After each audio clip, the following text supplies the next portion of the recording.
ce matin aient soif, désirent la parole. Que cette parole puisse produire quelque chose dans la vie de tout un chacun de nous. Alléluia. Sans plus tarder, je vais inviter la servante de Dieu, le pasteur Edith, qui va nous apporter. On acclame le roi des rois pour sa servante. Merci.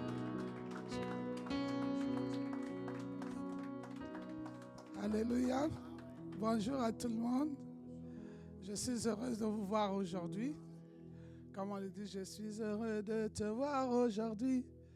De Dieu qui nous a fait grâce. On a fini un premier trimestre. Et là, il nous a fait une grâce de rentrer dans un nouveau trimestre. On a fini 3 mois. Tu as eu la grâce. Beaucoup n'ont pas eu cette grâce. Mais toi et moi, nous avons eu cette grâce. Alléluia. Père, nous voulons te dire merci pour la grâce. La grâce que tu nous permets de nous tenir encore devant toi, Seigneur, pour écouter encore ta parole. C'est un privilège pour nous d'être dans ta présence, Seigneur de gloire. En ce jour merveilleux, Seigneur de gloire, où nous célébrons, proclamons, où nous sommes dans la joie, où Jésus a vaincu la mort. Il a triomphé de la mort. Ah, comment ne pas te bénir? Toi qui es notre Pâques, toi qui as tout accompli, toi qui es venu pour nous libérer, pour briser les chaînes de la captivité. Alors, Père, reçois la louange et l'adoration, parce qu'il n'y a personne comme toi. Toi qui nous as rachetés des puissances des ténèbres, qui nous as transportés dans la lumière du Fils de ton amour. Ah, comment ne pas te dire merci, Père. Seigneur, je m'abandonne à toi maintenant, Seigneur. Que ma bouche soit ta bouche éternelle. Papa, pour le temps qui m'est imparti, tu sais ce que tu veux nous dire encore, ô Dieu des grâces. Saint-Esprit, je m'abandonne tout simplement et viens et prends le contrôle de ces moments. Et que toute la gloire te revienne. Je ramène toute pensée captive à ton obéissance, Seigneur de gloire. Et je soumets toutes choses à toi. Que tout ce qui n'est pas de toi, Seigneur, fasse silence maintenant dans le nom puissant de Jésus. Seigneur, que ton feu, je relâche la puissance du feu du Saint-Esprit qui vienne consumer tout ce qui n'est pas ta gloire dans le nom de Jésus-Christ. Amen, amen, alléluia, alléluia. Merci Seigneur. Alléluia. Aujourd'hui nous sommes, c'est la Pâque, la résurrection de Christ. Jésus-Christ est notre Pâque, c'est ce que la parole de Dieu nous dit. Et la Pâque, c'est quoi la Pâque? C'est quoi la Pâque? Là aujourd'hui, beaucoup, hein, tu vois, dans les magasins, il y a plein de chocolat. Il y a plein de chocolat, on a caché le chocolat partout. Là, je vais aller chercher des chocolats. Mais la Pâque, ce n'est pas le chocolat. Amen. Ce n'est pas le chocolat. Pour les enfants d'Israël, là, aujourd'hui, la Pâque, c'est la délivrance. C'est là où le Seigneur les a délivrés de l'esclavage de Pharaon. Parce qu'ils sont restés déjà, c'était déjà prévu par Dieu. Hein. C'est Dieu lui-même. Il avait dit à Abraham que ta descendance sera esclave, sera assujettie pendant 400 ans. Mais au lieu de 400 ans, ils en ont fait 430. Et le Seigneur a manifesté sa gloire. À la veille de leur délivrance, il fallait qu'il sacrifie un agneau. Et cet agneau pour nous, c'est Jésus. Pour eux, comme on peut le voir dans le livre d'Exode, dans Exode 12, le verset 1, comme tout à l'heure le frère le disait, c'est une nouvelle saison pour eux. Comme le Seigneur nous dit dans sa parole, dans Exode 12, le verset 1, il dit, l'Éternel dit à Moïse et Aaron, dans le pays d'Égypte, ce mois-ci sera pour vous le premier des mois. Il sera pour vous le premier des mois de l'année. Parlez à toute l'assemblée d'Israël et dites-leur le 10e jour de ce mois, on prendra un agneau pour chaque famille, un agneau pour chaque maison. Si la maison est trop peu nombreuse, pour un agneau, on le prendra avec son voisin, son proche voisin. Selon le nombre de personnes, vous compterez pour cet agneau d'après ce que chacun peut manger. Ce sera un agneau sans défaut, mâle âgé d'1 an. Vous pourrez prendre un agneau ou un chevreau.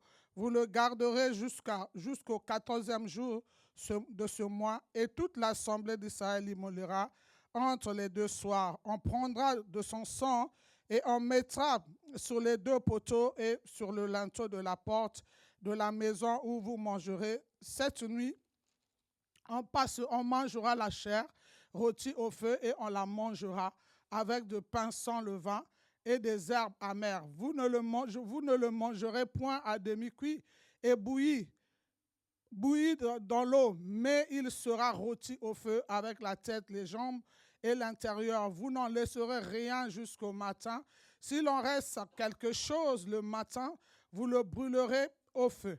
Quand vous le mangerez, vous aurez vos reins sains, vos souliers aux pieds et votre bâton à la main, et vous le mangerez à la hâte. C'est la Pâque de l'Éternel. Amen. Donc, pour les enfants d'Israël, le Seigneur avait déjà tout planifié. Et là, il parle à Moïse. Il dit, ce mois sera pour vous le premier mois. Donc, tout recommence. Donc, si pour nous, aujourd'hui, on dira que c'est le 1er janvier. C'est le 1er janvier. Donc, c'est pas, on a fêté janvier, hein? Oh, bonne année. Non. Là, le mois d'avril, c'est le début de toute chose. C'est là où les portes s'ouvrent. Et comme pour mon thème que j'avais dit, il est venu délivrer les captifs. Jésus est venu pour nous délivrer. Il est venu pour nous sauver. Pour les enfants d'Israël, la Pâque signifiait qu'il fallait qu'ils sortent de l'esclavage. Ils sortent de l'emprise de Pharaon, là où ils ont été meurtris pendant 430 ans. Ils ont souffert, mais tout était planifié. Rien ne peut nous arriver si Dieu ne le permet. Et quand il permet quelque chose, il a toujours une solution. Et pour toi et moi aujourd'hui, la solution c'est Jésus-Christ. La solution c'est Jésus-Christ. Comme il est le chemin, la vérité et la vie. Il est notre Pâque. C'est ce que la parole de Dieu nous dit dans 1 Corinthiens 5, le verset 7. La parole nous dit que Jésus-Christ est notre Pâque. Christ est notre Pâque. Amen. Christ est notre Pâque, le Dieu de mon salut. Celui qui m'a sauvé, qui m'a libéré. Et qu'est-ce qui s'est passé pendant la Pâque? Il est notre Pâque, Jésus. Quand nous regardons dans Matthieu 26, dans Matthieu 26, le verset 2, de verset 1 à 2, nous voyons l'histoire, c'est les enfants de Jésus qui partaient avec ses disciples. Mais comme Dieu connaît toutes choses, comme je l'ai dit, il connaît toutes choses par avance. Il sait tout ce qui va arriver.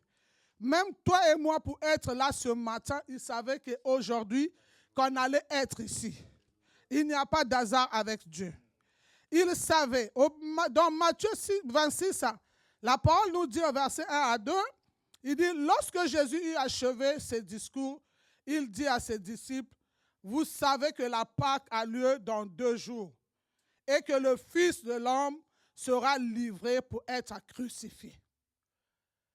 Alléluia. Il savait que dans 2 jours, il y aura la Pâque.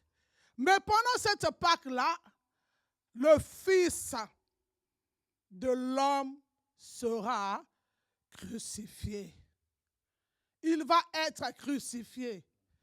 Mais pour que la crucifixion se fasse, le pauvre, il avait des disciples, il avait choisi Judas, il avait choisi tout le monde.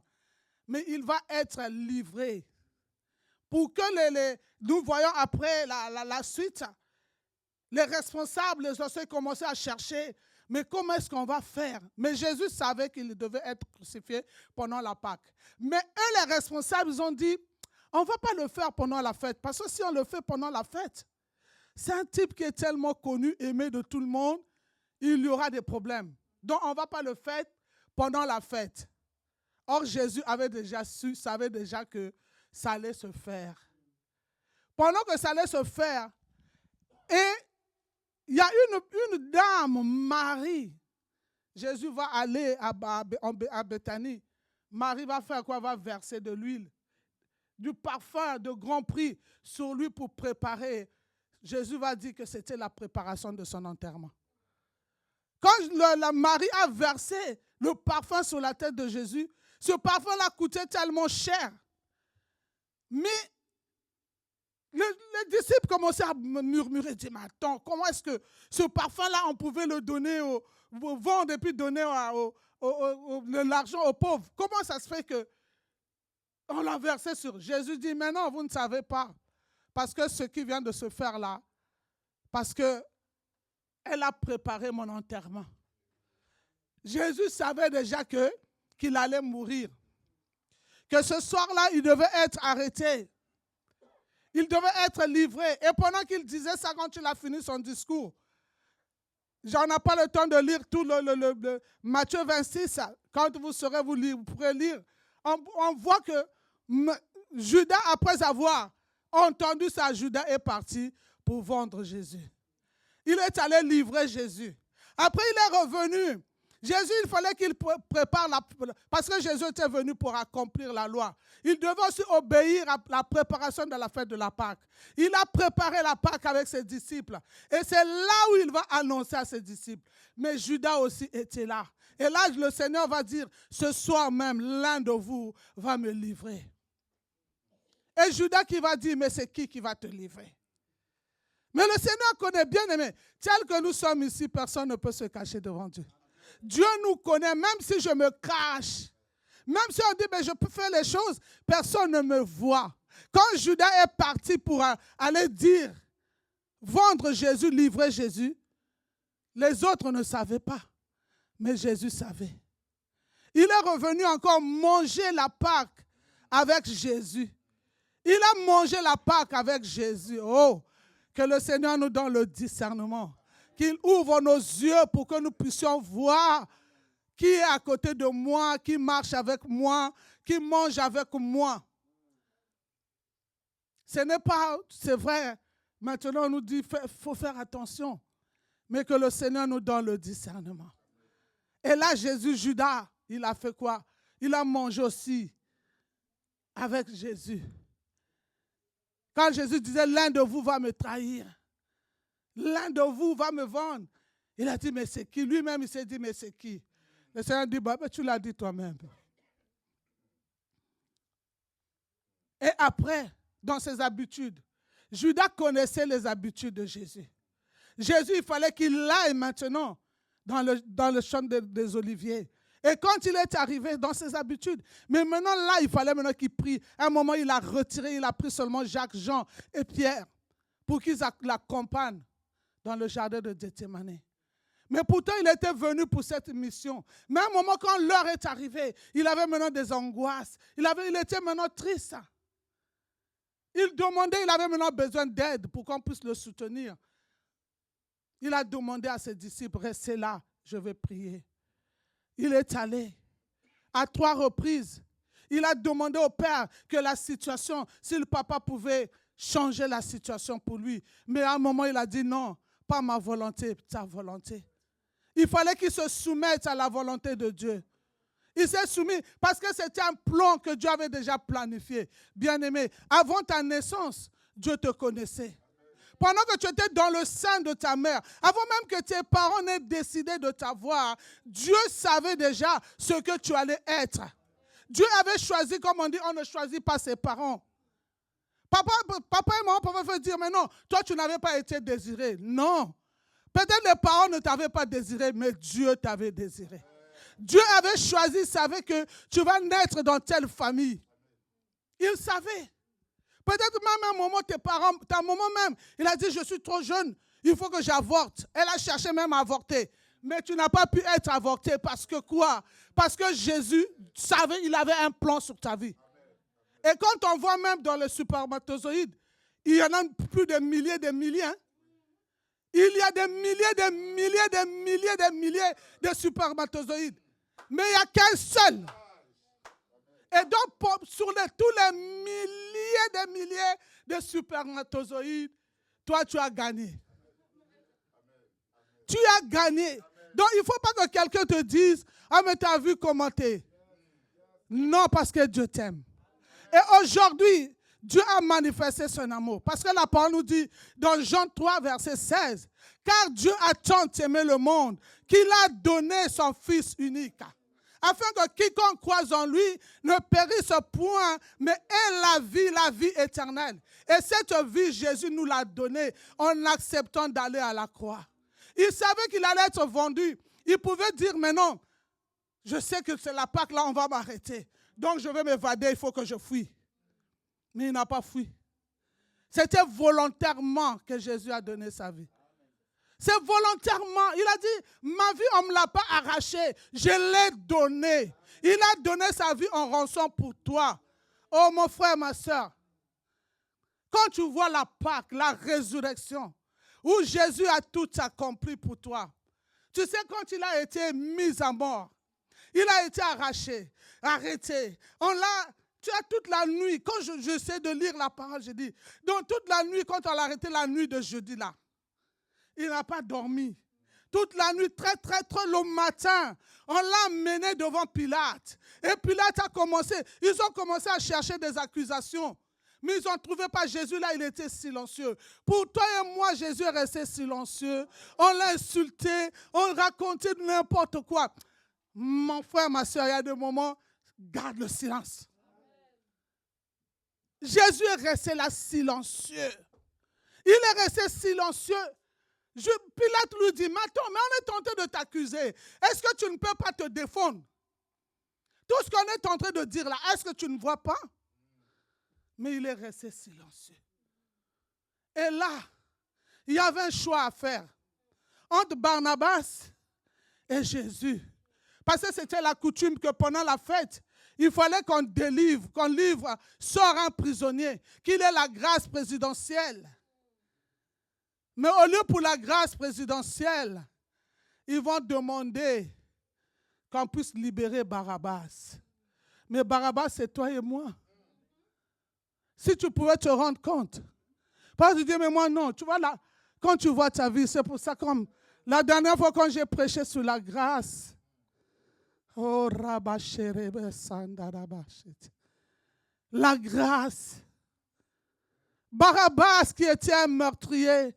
Barabbas était un voyou. Il était en prison parce qu'il avait fait des choses qui n'étaient pas bonnes. Mais les gens étaient en train de crier. Voulez-vous que je vous libère, Jésus? Il dit non, Barabbas. Libère Barabbas. Crucifiez Jésus. Crucifiez-le. Mais il a fait quoi pour que vous puissiez le crucifier? Qu'est-ce qu'il a fait? Qu'est-ce qu'il a fait? Il n'avait rien fait. Mais Jésus était venu pour toi et moi. Et quand je pouvais lire les Écritures, je vois, je dis, mais Seigneur, mais on a libéré Barabbas. Barabbas est parti. Et maintenant, on va faire quoi? On nous dit que Pilate a libéré, mais il va le faire fouetter. J'ai dit, attends, tu ne peux pas le laisser, il faut qu'on le tape. Ah. Mais quand je dis, mais Seigneur, mais attends, quelle cruauté. On a libéré Barabbas. Il a livré Jésus. Bon, ben le voilà. Il a lavé ses mains. Il dit, moi, en tout cas, je n'ai plus rien à voir dans l'affaire de cet homme. Hein. Vous avez voulu, bah, je vous le livre. Mais il va faire quoi? Il va donner l'ordre qu'on puisse le flageller. Et si, je ne sais pas si vous avez regardé Passion de Christ, ce qu'on nous a montré, c'est rien. Hein. Le dos. C'est ce qu'Ésaïe 53 nous dit. Le châtiment qui nous donne la paix est tombé sur lui. Il a été meurtri. Et cette douleur-là, le dos déchiré, c'était pour toi et pour moi. Sur ce dos-là, il a pris toutes tes maladies. Il a pris tes hontes. Il a pris tout. Et là, maintenant, après ces coups, il a reçu 40 coups moins 1, donc 39 coups. Et quand tu regardes les 39 coups que Jésus a reçus, c'est les 39 catégories de maladies. Quand vous allez regarder, hein, il y a 39 catégories de maladies. Et c'est là quand Exode, Ésaïe 53 nous dit 5. Par ses meurtrissures, je suis guéri. Jésus nous a donné la victoire sur la maladie. Jésus nous a libérés sur la puissance de la maladie. C'est pour ça que, bien aimé, il y a une maladie qui vient, qui t'embête. Quand tu as la révélation de ce que Jésus a fait à la croix, tu vas dire non. Maladie, tu t'en vas, tu n'as pas de pouvoir sur moi. Moi, voilà, ça va faire bientôt 3 ans. J'ai été confronté par le diabète. Et quand le diagnostic est arrivé, les médecins ont dit, et là je me rappelle, c'était un jeudi, j'ai dit, Seigneur, aujourd'hui c'est toi et moi. Tu es allé à la croix. Quand on nous dit Galates 3, verset 13, Jésus est devenu malédiction en allant sur cette croix. Il a porté la maladie. Et la maladie, quand tu vas dans le livre de Deutéronome 28, c'est une malédiction. C'est une malédiction. Les maladies, c'est une malédiction. Et là, je me suis dit, j'ai dit, Seigneur, non. Et là, le Saint-Esprit m'a conduit par le Saint-Esprit. Pendant 3 jours, donc jeudi, vendredi, samedi, dimanche, j'ai fait un jeûne et je ne prenais que la Sainte Seine. Matin, midi, soir. Parce que c'est le dernier repas que Jésus a pris lui-même avec ses disciples. Et pendant il est resté, le diabète est resté dans mon sang que 3 mois. Et les 3 mois, le Seigneur, aujourd'hui, mon sang, tout est clean. Et mon médecin m'appelle même, madame dit que non, vous êtes une sorcière. Non, parce que quoi? Jésus est venu me libérer. Parce que le diabète dans notre famille, c'est une malédiction. Parce que ça commence depuis mon arrière-grand-père, grand-mère. Donc, sur toute la lignée, toute ma famille a été décimée par le diabète. Notre famille avait l'argent, ils avaient l'argent, mais tout leur argent passait que par payer les produits. Et surtout en Afrique, quand tu es sous insuline, ils avaient l'argent. Moi, je vois mon arrière, une de mes grand-mères qui est partie avec le pied coupé. Ma grand-mère, on l'a coupé les orteils. Et là, il y a une de ma tante qui est partie, on l'a coupé le pied. Tellement quand on l'a coupé le pied, là, elle s'est dit non, je ne peux pas vivre comme ça. Les enfants disent, maman va t'acheter. Elle dit non, je préfère partir.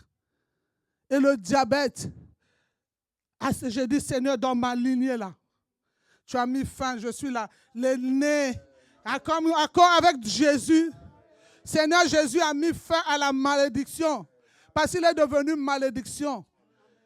C'est pour ça, quelle que soit la maladie, on va te dire c'est une maladie chronique, ça ne se guérit pas. À cause de l'œuvre de la croix, à cause de ce que Jésus a fait à la croix, tu dis non, parce que tout est accompli. Quand sur cette croix-là, Jésus, avant de mourir, Jean nous rapporte, Jean 19. Donc quand on voit déjà le verset 28, il va dire que j'ai soif. Jésus a eu soif. Et quand on a voulu lui donner le vinaigre, et à la fin il a dit, Père, tout est accompli. Le prix a été payé. Jésus a payé le prix pour toi. Il a tout accompli. Alléluia. Il a tout accompli. Alléluia. Il est resté 3 jours dans le tombeau. Et quand il est resté dans ce tombeau-là, tu vois, son corps était dans la tombe. Son esprit était au Père. Parce que quand il a dit tout est accompli, il a remis son esprit entre les mains du Père. Et son âme est descendue dans les enfers. Qu'est-ce que Jésus est allé faire dans les enfers? Pour aller récupérer tout ce que le diable avait volé. Pour nous libérer. Parce que quand Jésus était à la croix, on va le voir dans Matthieu 27. Dans Matthieu 27, le verset 50 à 51, ce que la parole dit quand Jésus, sur cette croix, alléluia, le verset 50 dit, Jésus poussa de nouveau un grand cri et rendit l'esprit. Et voici le voile du temple se déchira en deux, depuis le haut jusqu'en bas, la terre trembla. Les rochers se fondirent, les sépulcres s'ouvrirent, et plusieurs corps des saints qui étaient morts ressuscitèrent. Étant sortis des sépulcres après la résurrection de Jésus, ils entrèrent dans la ville sainte et apparurent à un grand nombre de personnes. Amen. Et le verset que ça en a dit, le centenier et ceux qui étaient avec lui pour garder Jésus, ayant vu le tremblement de terre et ceux qui venaient d'arriver furent saisis d'une grande frayeur et dirent, assurément cet homme était fils de Dieu. Jésus, c'est à la croix qu'on a reconnu qu'il était fils de Dieu. Il est allé à la croix, il a payé ce prix-là. Sur cette croix, il est devenu fils de Dieu. On a reconnu sa seigneurie à la croix. Il a marché avec eux. Et quand l'âme de Jésus est descendue dans l'enfer, dans le séjour de mort, il est allé récupérer la clé. Il a récupéré la clé de la mort, du séjour de mort. Et ce qui s'est passé, c'est quoi? À la fin, là, on nous dit que ceux qui étaient morts, ceux qui étaient dans le sein d'Abraham, ils ont été ressuscités. Donc Jésus aujourd'hui aussi, il est venu ressusciter. Ta destinée qui était enfouie. Je ne sais pas si c'était dans une marmite, si c'était dans quoi. Il a été ressuscité. Il est ressuscité des morts. En ressuscitant des morts, comme sous mon soutien, il est venu libérer les captifs. Et là, nous allons regarder dans Matthieu 21. Je reviens dans Matthieu, c'est comme là, vous êtes dans l'étude du livre de Matthieu. Dans Matthieu 21, là où on nous dit, alléluia, la parole nous dit que Jésus, à partir du verset 1, lorsqu'il approcha de Jérusalem et qu'il fut arrivé à Bethphagée, vers la montagne des Oliviers, Jésus envoya deux disciples en leur disant, « Allez au village qui est devant vous, vous trouverez aussitôt une ânesse attachée et un ânon avec elle. Détachez-le et amenez-le-moi. Si quelqu'un vous dit quelque chose, vous répondrez, le Seigneur en a besoin, et à l'instant, il le laissera aller. » Amen. Jésus a vu cette ânesse et son ânon qui étaient attachés. Et aujourd'hui, bien-aimé, peu importe ce qui te liait, mais Jésus te voit. Jésus voit ta situation. Peut-être tu te dis que mais personne ne me voit, personne ne connaît mon problème. Personne ne voit ce que je vis. Personne ne connaît la douleur que j'ai. Personne ne connaît cette souffrance, les abus peut-être que j'ai eus. Personne ne voit ça. Mais Jésus, il voit. Peut-être il y a une souffrance. Comme c'est hier, je parlais avec une jeune sœur. Elle pleurait. Elle était en souffrance. Et pendant qu'elle pleurait dans mon sang, le Seigneur me dit, non, c'est les blessures intérieures. Elle est blessée intérieurement. Parce que dans la maison, tu vois, elle a vécu au milieu d'une situation qui n'est pas saine. Mais elle fait semblant. Elle est là, elle rit. Tout le monde voit. Mais au-dedans d'elle, il y a une souffrance. Il y a une souffrance. Je parlais avec elle, moi j'ai dit, tu sais, moi pour le mariage, c'est mon papa qui m'a donné le désir de me marier parce que je voyais mon père, comment il était avec ma mère. Elle me dit, moi en tout cas, je ne peux pas dire ça de mon père. Jamais je peux dire ça de mon père. Parce que quoi, elle a une souffrance, elle a une douleur vis-à-vis de son père. Je ne sais pas toi là où tu es. Peut-être c'est ta mère qui t'a fait souffrir par ses mots. Peut-être c'est ton père qui t'a fait souffrir par ses mots. Mais Jésus-Christ, il est celui, en allant au tombeau, quand il est ressuscité le 3e jour, il t'a vu, il a brisé les liens. Là où tu étais attaché, la captivité c'est quoi? C'est délivrer quelqu'un qui est attaché, quelqu'un qui a été livré pendant la guerre. On prend les gens captifs, on les amène. Je ne sais pas qu'est-ce qui te tient captive, mais aujourd'hui, Jésus te voit. Il voit la situation dans laquelle que tu es. Parce que Dieu savait qu'il connaissait toutes choses. Comme je parlais pour cette sœur.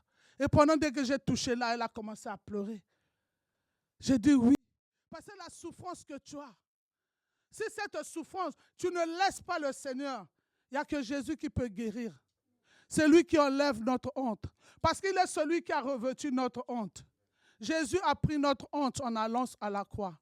Tu sais, quand il était sur cette croix, la parole nous dit que pendant de midi à 15 heures, il y a eu des ténèbres. Et les ténèbres là, c'est quoi? Tu sais, quand Adam et Ève sont tombés dans le jardin, la sentence que Dieu avait dit au serpent, que la postérité de la femme t'écrasera la tête, toi tu le mordras le talon. Le venin du serpent, Dieu savait déjà que, il avait déjà planifié, mais le diable ne savait pas que Jésus allait venir. La morsure du serpent, c'est quoi? C'est ce péché-là. Parce que la parole dit le salaire du péché, c'est la mort. Quand les enfants d'Israël, ils étaient mordus par les serpents dans le jardin et au désert. Pour la délivrance, qu'est-ce que Dieu a demandé à Moïse? Il leur a dit, il a dit à Moïse de faire un serpent d'airain. Et quiconque avait les regards sur le serpent était guéri de sa morsure. Mais Jésus, pendant ce temps-là, où il est resté dans l'obscurité, c'est là où le venin du serpent, là où le diable croyait, oui, j'ai gagné. Là où, parce que quand Jésus même, il a crié, avant de rendre l'âme, il a dit, mon Dieu, pourquoi m'as-tu abandonné? C'était plus le Père, mais c'était mon Dieu, pourquoi m'as-tu abandonné? Parce que là, il a pris ton péché. Tu crois ou tu ne crois pas, tu es né dans le péché. Tu vis dans le péché. Même quand tu dis, mais moi je ne fais rien, hein. Moi en tout cas je suis clean. Tu as le sang d'Adam en toi. Adam, il est le premier, celui qui avait péché. Il a péché, Adam a péché. Toute l'humanité a péché avec lui. Donc le fait que Jésus est allé à la croix, ce n'est pas ton grand-père. Ce n'est pas les gris-gris. Moi, je suis un témoin vivant. Parce que je me rappelle, à 20 ans, je suis tombé malade. J'avais des céphalées. Quand ça me prenait les migraines, hein, j'étais comme folle. Et mes études, ça prenait pas. Dans mes études, ça n'allait pas. Et ma mère, la pauvre, n'ayant pas de solution, il fallait qu'on me donne. On venait de trouver quelqu'un, dit celui-là, c'est un bon. On m'a donné comme un morceau de bois, plus un fil que je mettais pour dormir avant de dormir. Le morceau de bois, là, j'allais toujours. Je vais au cours avec mon morceau de bois dans ma trousse. Je ne pouvais pas laisser abandonner ce morceau de bois. Un jour, je vais au lycée. J'oublie mon cahier d'économie. J'ai dit, mais j'ai oublié le cahier, il faut que je reparte chercher le cahier. Et je prends le bus. Je dis, je laisse tout, mais je prends ma trousse. Parce que dans ma trousse, il y avait mon morceau de bois qui me protégeait. Et j'arrive. Je prends le bus, j'arrive. Je descends à l'arrêt. J'oublie la trousse dans le bus. Je dis, je suis foutu. Au lieu de partir, j'ai dit, je dois attendre le bus parce qu'il est allé au terminus. Il ne va pas tarder. Et quand le bus revient, je demande au chauffeur, chez nous, c'est des contrôleurs. Hein. J'ai dit, mais j'ai laissé une trousse là, j'étais assise là-bas. Il dit, mais on n'a rien vu. J'ai dit, hey, c'est fini. J'ai dit, là, moi, je suis fini. Je suis rentré à la maison, hein, je suis allé prendre mon cahier. Je suis reparti, mais j'étais mal. Et la nuit même, ce que tu crains, c'est ce qui t'arrive. La nuit même, je dors. Je fais un songe qu'on est en train de me poursuivre. On est en train de me poursuivre. Et j'arrive devant l'entrée de la parcelle, je n'arrive pas. Et je vois quelqu'un dire, on l'attrape, on l'attrape. J'ai vu, on m'a attrapé. On m'a lié. Et je me réveille. J'étais lié, comme lié. Ce que j'ai vu dans leur lié. Et j'ai vu l'autre, comment on l'a lié, on lui met de l'eau. On m'a renversé l'eau. Et je le vivais. Je l'ai vécu. Et je me réveille là, j'ai impossible de bouger, impossible de faire ça, impossible. Comme je dormais avec ma soeur, j'ai dit à ma soeur, hey, s'il m'arrive quelque chose, voilà ce que j'ai vu.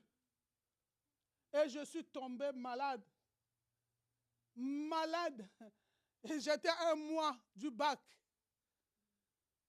Je suis tombé malade à l'hôpital. Ah, il faut qu'on l'opère. Ah, il faut qu'on fasse ci. Ah, il faut qu'on fasse ça. Et là, mes parents sont allés encore chercher des grilles, des trucs, tout, pour me mettre tout. Heureusement, Dieu merci pour cette maman. Cette maman-là qui vient, qui parle de Jésus à ma mère. Elle vient, elle dit, maman, ma Georgine, tu fais quoi? détacher toutes ces choses-là. J'avais des bandes rouges partout, des fils rouges qu'on m'avait mises pour me sortir de cette situation. Sachant que la nuit-là même, quand je suis tombée, j'ai perdu une de mes tantes. Donc ma maman était en plein veillée. Quand on leur a dit qu'ici, ta fille, ça ne va pas. Mais pour eux, pour me sauver, il fallait aller chercher. On dit, mais son trou est déjà creusé. Elle va y aller. Mais Jésus, cette femme-là est venue parler de Jésus à ma mère, à l'hôpital où j'étais. À l'hôpital là où j'étais. Pendant parler de Jésus, dit, maman, Jésus a tout payé. Jésus l'a sorti de là. La maman là, elle a prié pour moi. Elle a enlevé tous ces fils-là. Et après moi-même, le Seigneur m'a fait grâce. J'ai eu le bac. Mais malgré mais mon fil là, je l'avais toujours. Jusqu'au jour où j'ai eu cette grâce. Que lui-même, il est venu dans ma chambre. Il a enlevé lui-même. La nuit là, j'ai donné ma vie à Jésus. Je venais de faire une crise, j'ai donné ma vie à Jésus. Mais je rentre à la maison. Je refais quoi? Bien que j'ai donné ma vie à Jésus. Beaucoup de nous, tu as donné ta vie à Jésus. Tu crois en Jésus, tu viens à l'église. Mais tu ne crois même pas à ce qu'il a fait à la croix. Tu ne crois même pas que le prix a été payé. Tu ne crois même pas que non, ton corps est le temple du Saint-Esprit. Tu ne crois même pas que Jésus est capable de faire au-delà. Et le fil là qui était là, je remis le fil. Mais la nuit, je vois la main. Je sens, on est tenté d'enlever le fil. Le matin, je me réveille, il n'y a pas de fil. Je touche la porte est fermée. Je regarde la fenêtre, les fenêtres sont... J'ai dit, mais c'est qui est rentré ici, qui a enlevé le fil? J'ai cherché. Le fil n'était pas là depuis ce jour-là. Les migraines sont parties aujourd'hui, j'ai 60 ans. Il m'a délivré. Quand il a dit, tout est accompli. Tout est accompli. Je ne sais pas là où tu étais lié, mais Jésus-Christ est venu pour te délivrer. Jésus-Christ est venu aujourd'hui pour proclamer ta liberté. Il est venu pour te sauver. Peu importe dans quelle famille tu es né, peu importe ce qui s'est passé dans ton enfance, mais sache que le péché que tu as commis hier, quand tu donnes ta vie à Jésus, quand tu crois dans ton cœur que Dieu l'a ressuscité des morts, oh, ce soir encore, la croix, elle est réelle. Parce que c'est à la croix qu'il a tout accompli. C'est à la croix qu'il a pris tes péchés. Les péchés présents, passés et futurs. Même si tu tombes, lève-toi seulement. Papa, j'ai fauté. Hein. S'il te plaît, papa, ne me laisse pas là où je suis. Quand tu cries à lui, tu vois, c'est la bêtise que Judas avait fait. Judas a vendu Jésus, mais Judas préférait aller se suicider. Et c'est pour ça, c'est ce que les enfants de Dieu beaucoup font. Je suis tombé dans le péché. Je ne veux plus aller à l'église. Je ne veux plus dans sa présence. Vaut mieux que je m'éloigne. Non, je ne cautionne pas le péché. Mais quand tu tombes, il est juste et fidèle pour nous pardonner. Tu vas seulement dans sa présence. Papa, là, je te demande pardon. Tu as vu comment j'ai du mal à pardonner. J'ai du mal, tu vois la douleur, ce que l'autre m'a fait. Seigneur, parce que Jésus à la croix, hein, c'est lui qui nous donne la capacité. Tu as dit, mais tu ne sais pas ce que tu parles du pardon? Tu ne sais pas ce qu'on m'a fait. Hein? Tu sais, moi j'ai été violée, tu veux me parler du pardon? J'ai été abusée, tu veux me parler du pardon? Mais Jésus dit, pardonne-leur, car ils ne savent pas ce qu'ils font. Le pardon te libère toi. Parce que quand tu ne pardonnes pas, parce que Jésus, je vais finir là, il a reçu le nom qui est au-dessus de tout nom. Aujourd'hui, tu peux utiliser le nom de Jésus. Pourquoi? Parce que quand on voit dans le livre de Philippiens, il s'est humilié jusqu'à la mort de la croix. En s'humiliant. Parce qu'à la croix, là, il a pardonné tout cela qu'il injuriait. Il a pardonné tout cela qu'il insultait. Parce qu'il y a d'autres même, ils ont dit, hey, Que son sang tombe sur nous. Que ça tombe sur nous et sur nos enfants. Mais Jésus à la croix, il a dit, Père, ils ne savent pas ce qu'ils font. Pardonne-leur. Bien-aimé, si tu ne pardonnes pas, tu as la vision qui me vient, c'est comme tu es en train de traverser la route. Il y a une voiture qui passe. Il y a des mares d'eau. La voiture t'éclabousse. Tu étais habillé en blanc. Il y a des taches partout. Tu vas insulter. Le chauffeur est déjà parti. La voiture est déjà partie. Hein. Tu l'insultes. Est-ce qu'il entend? C'est ce qui nous arrive. C'est l'image que je voyais. Tu es là, tu es en t'éclaboussé. Tu es en train d'insulter. Depuis que tu as commencé à insulter, lui, il est parti. Que le Saint-Esprit nous donne la capacité. Que l'Esprit qui a ramené Christ à la vie redonne la vie à tout ce qui était mort en toi. Parce que c'est lui, c'est ce que la parole de Dieu nous dit dans Romains 8, 11. L'Esprit qui a ramené Christ à la vie donnera la vie à vos corps mortels. Et que cet Esprit donne la vie à tout ce qui est mort en toi. Que tout ce qui était brisé en toi revienne à la vie. Que les portes qui étaient fermées s'ouvrent encore aujourd'hui dans le nom de Jésus. Que tu rentres encore dans ce que Dieu a prévu pour toi. Mais dans tout, tu dois donner ta vie à Jésus. Jésus doit être Seigneur et Sauveur de ta vie. Que le Seigneur vous bénisse. Et joyeuse Pâques.